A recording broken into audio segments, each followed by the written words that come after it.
Hello friends, welcome back to our channel Papiya's ঘরোয়া cooking. তোমরা কেমন আছো? আজকের রেসিপি হলো চিকেন কাটলেট। এই চিকেন কাটলেটটা দেখতে যেমন সুন্দর, খেতেও তেমনই সুন্দর। আর এটা বানাতে বেশি সময়ও লাগে না, খুব সহজেই এটা বানানো যায়। আর ঘরে থাকা কিছু সামান্য উপকরণ দিয়েই এই চিকেন কাটলেটটা বানানো যায়। তো চলো দেখে নেওয়া যাক চিকেন কাটলেট রেসিপি।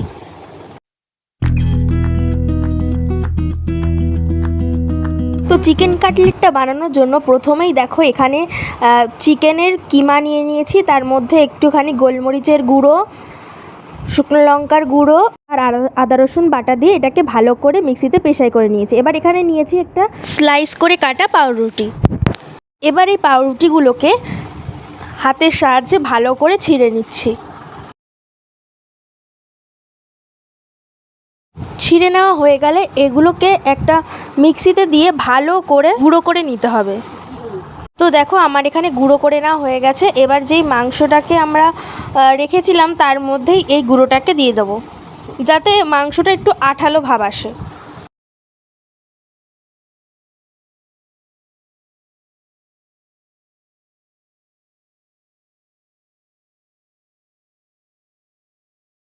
এবার এর মধ্যে দিয়ে দিচ্ছি একটা ডিম। এবারে ডিমটাকে ফাটিয়ে এর সাথে ভালো করে মিশিয়ে নিতে হবে। তোমাদেরকে একটা কথা বলতে ভুলে গেছি, যখন মাংসটাকে আমরা বেটেছিলাম তখন ওর মধ্যে কিছুটা লবণও দিয়ে দিয়েছিলাম, তার জন্য এখানে কোথাও লবণের ইউজ করিনি। তোমরা তখনও দিতে পারো, আবার পরে চাইলেও দিতে পারো। তো দেখো আমার এখানে এটা পুরো মাখা হয়ে গেছে। এবার হাতের সাহায্যে একটুখানি দলা পাকিয়ে দেখে নিতে হবে যে এটা শক্ত হয়েছে কিনা। তো আমার এখানে একটুখানি নরম ছিল, তাই জন্য কয়েকটা পাউরুটি গুঁড়ো করে একটু দিয়ে দিয়েছিলাম। তোমরা যদি দেখো যে তোমাদের এটা একটুখানি নরম নরম আছে, তখন তোমরাও একটুখানি দিয়ে নেবে। তো দেখো এই যে এবার শক্ত আঠালো একটা ডোতে পরিণত হয়েছে এটা। এবার এর মধ্যে দিয়ে দিতে হবে পেঁয়াজ কুচি আর ধনেপাতা কুচি, দিয়ে ভালো করে এটাকে মাখিয়ে নিতে হবে। তো দেখো আমার এখানে মাখাটা হয়ে গেছে। এবার এর মধ্যে দিয়ে দিতে হবে গরম মশলার গুঁড়ো। এবার গরম মশলার গুঁড়োটা দিয়েও ভালো করে মাখিয়ে নিতে হবে। মাখিয়ে নেওয়া হয়ে গেলে এর মধ্যে দিয়ে দিতে হবে গোলমরিচের গুঁড়ো।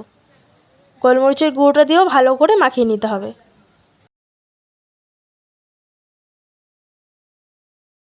এটা মাখানো হয়ে গেলে এর থেকে ছোট ছোট ডো নিয়ে গোল গোল করে রাখতে হবে, যাতে সবগুলো কাটলেটের সাইজ একই রকমের হয়।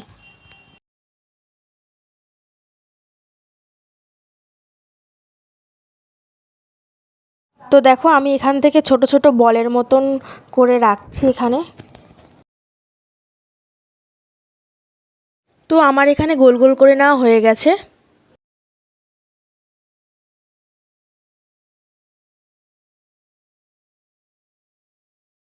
এবার একটা পাত্র নিয়ে নিতে হবে, ওর মধ্যে দিয়ে দিতে হবে দুটো ডিম। এবার ওই ডিমটার মধ্যে দিয়ে দিতে হবে পরিমাণ মতো লবণ আর গোলমরিচের গুঁড়ো। এবার এই সবগুলো উপকরণকে একসাথে মিশিয়ে নিতে হবে। মিশিয়ে নেওয়া হয়ে গেলে এবার একটা প্লেট নিয়ে নিতে হবে, ওর মধ্যে দিয়ে দিতে হবে সাদা তেল।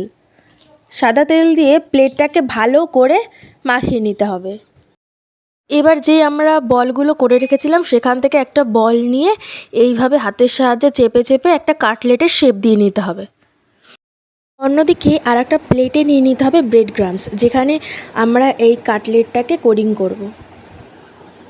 তো আমার এখানে একটু ভুল হয়ে গেছিলো ভিডিওটা করার সময়।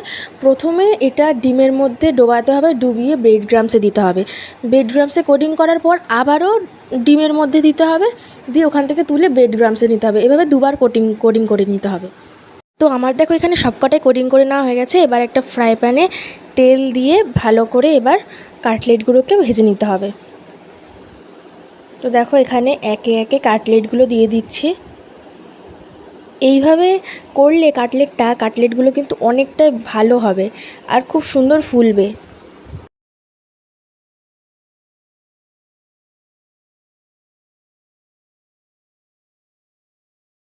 তো তো দেখো এখানে কাটলেটগুলো আমার ভাজা হয়ে গেছে।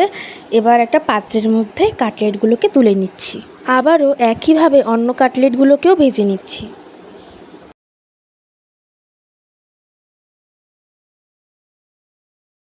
তো আমার দেখো এই কাটলেটগুলোও ভাজা হয়ে গেছে আর কত সুন্দর ফুলেছে।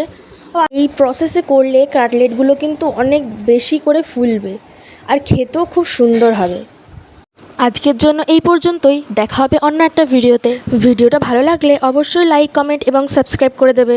ধন্যবাদ।